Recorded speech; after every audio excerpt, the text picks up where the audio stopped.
आप सुन रहे हैं मुंशी प्रेमचंद्र की रोचक कहानियाँ। आज की कहानी का शीर्षक है निर्वासन। परशुराम वहीं वहीं दालान में ठहरो। मर्यादा, क्यों, क्या मुझ में कुछ छूत लग गई है? परशुराम, पहले यह बताओ, तुम इतने दिनों से कहाँ रही, किसके साथ रही, किस तरह रही, और फिर यहाँ किसके साथ आई? तब विचार देखी जाएगी। मर्यादा, क्या इन बातों को पूछने का यही वक्त है? फिर अवसर न मिलेगा। परशुराम, हाँ, यही बात है। तुम स्नान करके नदी से तो मेरे साथ ही निकली थी, मेरे पीछे पीछे कुछ देर तक आई थी। मैं भी पीछे फिर कर तुम्हें देखता जाता था, फिर एकाएक तुम कहाँ गायब हो गई? मर्यादा, तुमने देखा नहीं, नागा साधुओं का एक दल सामने से आ गया। सब आदमी इधर उधर दौड़ने लगे। मैं भी धक्के में पड़कर जाने किधर चली गई। जरा भीड़ कम हुई तो तुम्हें ढूंढने लगी, बासु का नाम ले लेकर पुकारने लगी, पर तुम न दिखाई दिए। परशुराम, अच्छा, तब? मर्यादा, तब मैं एक किनारे बैठकर रोने लगी। कुछ सूझ ही ना पड़ता था कि कहाँ जाऊं, किससे कहूँ। आदमियों से डर लगता था। संध्या तक वहीं बैठी रोती रही। परशुराम, इतना तूल क्यों देती हो? वहाँ से फिर कहाँ गई? मर्यादा, संध्या को एक युवक ने आकर मुझसे पूछा, तुम्हारे घर के लोग कहीं खो तो नहीं गए? मैंने कहा हाँ। तब उसने तुम्हारा नाम, पता, ठिकाना पूछा। उसने सब एक किताब पर लिख लिया और मुझसे बोला, मेरे साथ आओ, मैं तुम्हें तुम्हारे घर भेज दूंगा। परशुराम, वह आदमी कौन था? मर्यादा, वहाँ की सेवा समिति का स्वयं सेवक था।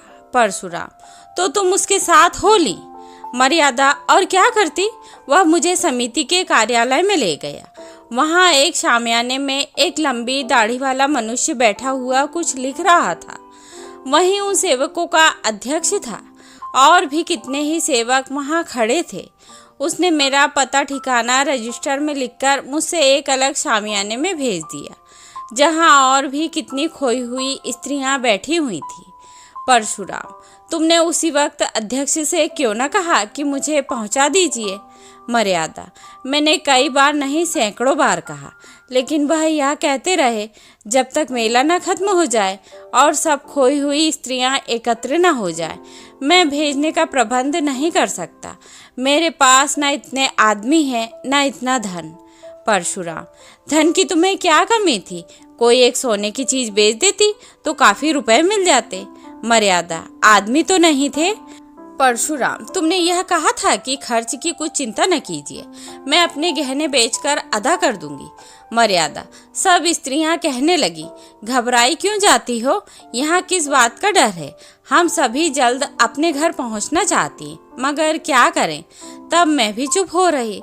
परशुराम, और सब स्त्रियां कुएं में गिर पड़ती तो तुम भी गिर पड़ती। मर्यादा, जानती तो थी कि यह लोग धर्म के नाते मेरी रक्षा कर रहे हैं, कुछ मेरे नौकर या मजूर नहीं है, फिर आग्रह किस मुंह से करती? यह बात भी है कि बहुत सी स्त्रियों को वहां देखकर मुझे कुछ तसल्ली हो गई। परशुराम, हाँ, इससे बढ़कर तस्कीन की और क्या बात हो सकती थी? अच्छा, वहां के दिन तस्कीन का आनंद उठाती रही, मेला तो दूसरे ही दिन उठ गया होगा। मर्यादा, रात भर में स्त्रियों के साथ उसी सामियाने में रही। परशुराम, अच्छा, तुमने मुझे तार क्यों न दिलवा दिया?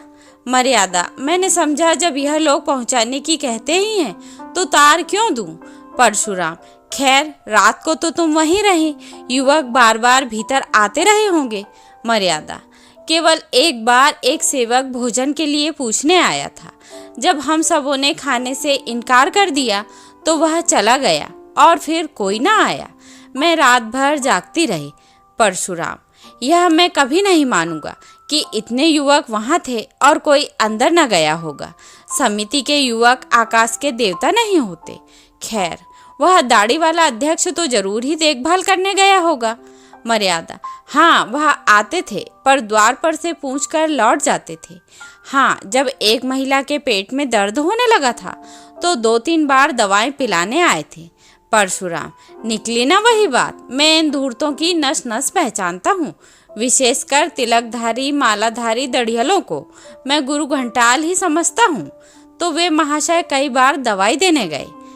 क्यों, तुम्हारे पेट में तो दर्द नहीं होने लगा था? मर्यादा, तुम एक साधु पुरुष पर आक्षेप कर रहे हो। वह बेचारे एक तो मेरे बाप के बराबर थे, दूसरे आंखें नीची किए रहने के सिवाय कभी किसी पर सीधी निगाह नहीं करते थे।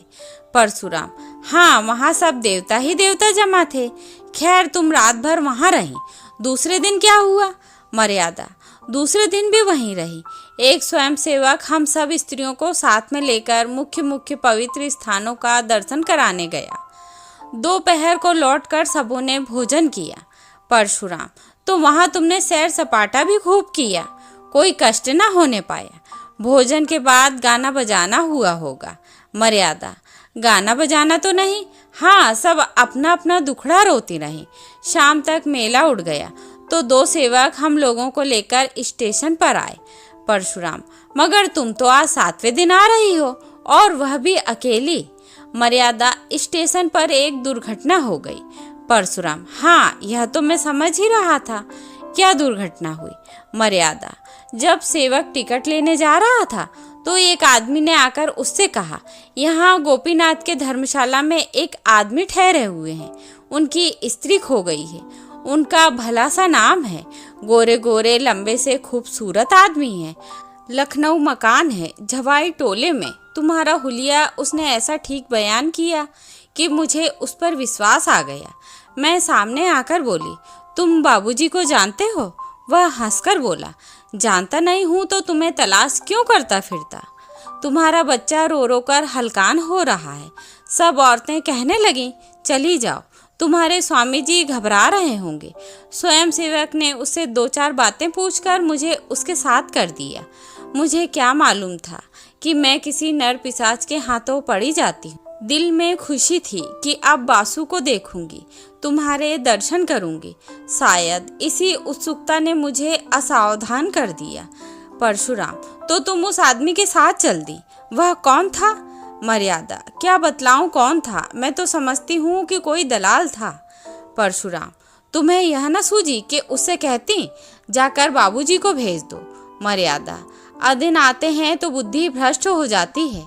परशुराम: कोई आ रहा है। मर्यादा: मैं गुसल खाने में छिप जाती हूँ। परशुराम: आओ भाभी, क्या अभी सोई नहीं? 10 तो बज गए होंगे।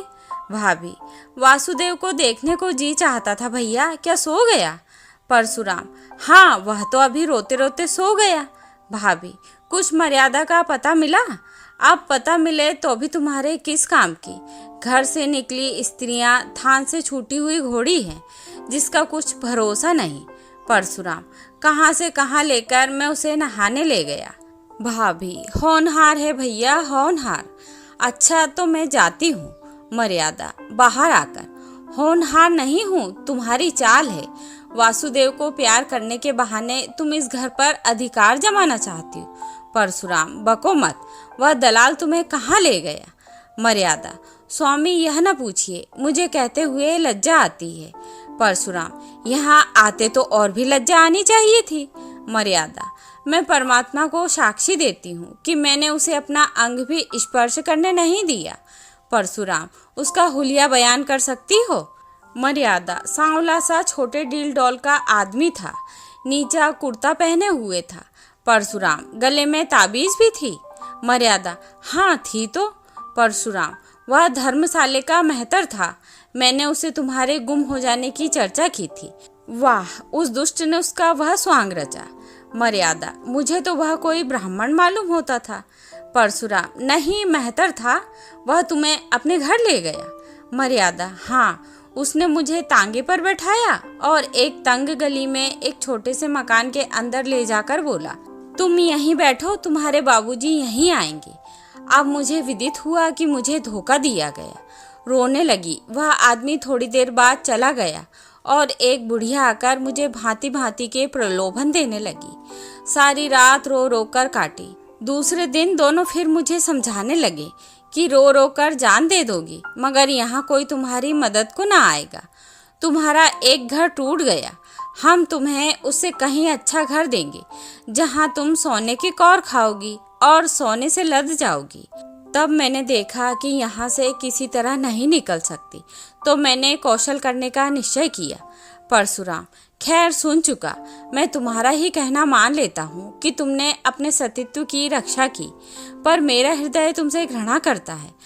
तुम मेरे लिए फिर वह नहीं हो सकती जो पहले थी। इस घर में तुम्हारे लिए स्थान नहीं है। मर्यादा, स्वामी जी, यह अन्याय न कीजिए। मैं आपकी वही स्त्री हूँ जो पहले थी।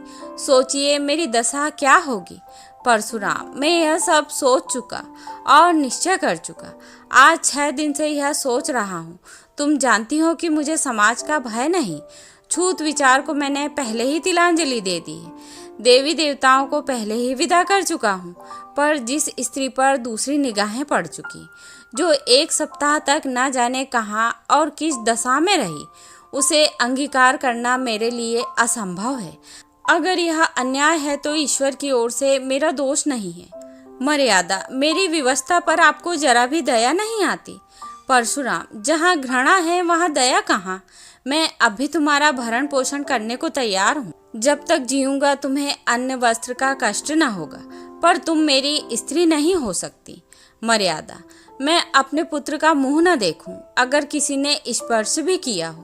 परशुराम, तुम्हारा किसी अन्य पुरुष के साथ क्षण भर भी एकांत में रहना तुम्हारे पतिव्रत को नष्ट करने के लिए बहुत है। यह विचित्र बंधन है, रहे तो जन्म जन्मांतर तक रहे, टूटे तो क्षण भर में टूट जाए।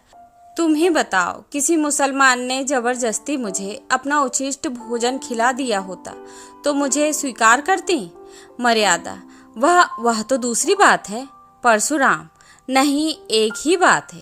जहाँ भावों का संबंध है वहाँ तर्क और न्याय से काम नहीं चलता।